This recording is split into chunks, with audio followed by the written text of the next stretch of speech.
हर किसी को जीवन में कभी भी बुरे वक्त का सामना करना पड़ता है। ऐसी स्थिति में कोई जीतता है तो कोई हारता है। ऐसे समय से ही हमें बाहर निकाल सकता है। इस मंत्र को जीवन में उतार लीजिए कि संकट और असफलता की घड़ी में हमेशा धैर्य से ही काम लेना चाहिए। माना कि संकट के समय या हार को सामने देखकर धैर्य रखना आसान नहीं है। अक्सर हमारे प्रयासों की विफलता हमें सफलता के मार्ग से भटका देती है।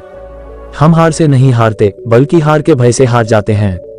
नकारात्मक सोच से ही हमारी पराजय होती है। प्रयासों की कमी से ही सफलता हमसे छिटक जाती है। जब कोई किसी बुरी स्थिति का सामना करते हैं तो हर कोई सोचता है कि कोई हमें समझाने के लिए हमारे साथ हो, लेकिन मूल रूप से उस समय कोई भी करीब नहीं होता है। अकेलापन हम पर हावी हो जाता है।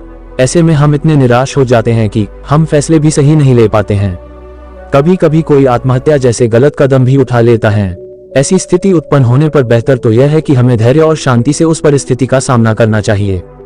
हमें परिस्थिति के गुण दोष के आधार पर निर्णय लेना चाहिए, न कि घबराकर कोई कदम उठाना चाहिए जिससे कि हमारे पक्ष में होने वाली बात का भी विपरीत असर हो जाए। सबसे बड़ी बात, हमें किसी भी विपरीत स्थिति में धैर्य, सहनशीलता और शांति से निर्णय लेने की आदत डालनी चाहिए। अगर ऐसा हुआ तो हम अपने जीवन में अवश्य सफल होंगे। संत और युवक की यह प्रेरणादायक कहानी आपको अवश्य निराशाओं से, विकट परिस्थिति से सामना करने में मददगार साबित होगी और सफलता का शिखर चढ़ने में मदद करेगी। पुरानी लोक कथाओं के अनुसार एक युवक जीवन में संघर्ष करते करते थक गया था। परिवार में आर्थिक तंगी के कारण वह यहाँ वहाँ काम की तलाश में घूमता फिरता था, लेकिन उसे पैसा कमाने के लिए कोई काम नहीं मिल रहा था। इसलिए वह निराश हो गया और आत्महत्या करने का फैसला लेकर जंगल में गया। वहाँ उनकी मुलाकात एक संत से हुई। संतों ने उससे पूछा, तुम यहाँ अकेले क्या कर रहे हो? युवक ने संतों को अपनी सारी समस्या बताई। तब संत ने कहा कि आपको कोई काम जरूर मिलेगा, इसलिए निराश न हो। उस युवक ने कहा कि मैं पूरी तरह थक चुका हूँ, अब मुझसे कुछ नहीं होगा। संत ने उससे कहा कि मैं तुम्हें एक कहानी सुनाता हूँ, आपकी निराशा अवश्य दूर होगी। कहानी यह है कि एक छोटा लड़का था जिसने एक दिन बांस और नागफनी कैक्टस लगाया।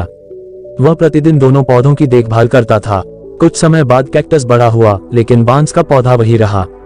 लड़के ने हार नहीं मानी और वह उन दोनों की देखभाल करता रहा।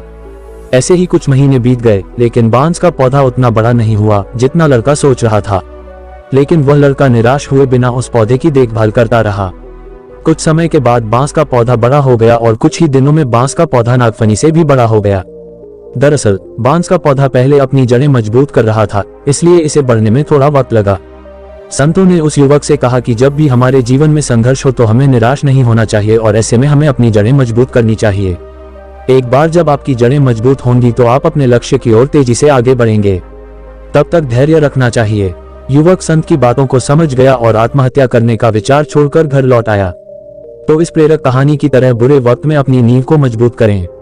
अगर हम अपनी नींव मजबूत बना लेते हैं तो कैसा भी संकट क्यों ना हो, कितना भी बुरा वक्त क्यों ना हो, हम उसका सामना जरूर करेंगे और उसमें सफल भी होंगे। यदि आप हर चीज का समाधान ढूंढते हैं तो आप निश्चित रूप से पाएंगे। तो अपने अंदर जोश जगाएं, होश बढ़ाएं, आसमान को छू लें और नई सफलताओं के सपने इन आंखों में भर लें। अपने मन को कभी मायूस न करें, बस अपने लक्ष्य की प्राप्ति के लिए जुटे रहें। कामयाबी आपको ही मिलेगी। गौतम बुद्ध ने भी अपने शिष्यों को एक उपदेश में बताया था कि जब बार बार असफलता मिल रही हो तो हमें धैर्य बनाए रखना चाहिए और सही दिशा में आगे बढ़ते रहना चाहिए। धैर्य के साथ ही कड़ी मेहनत करने से हम लक्ष्य तक अवश्य पहुंच सकते हैं।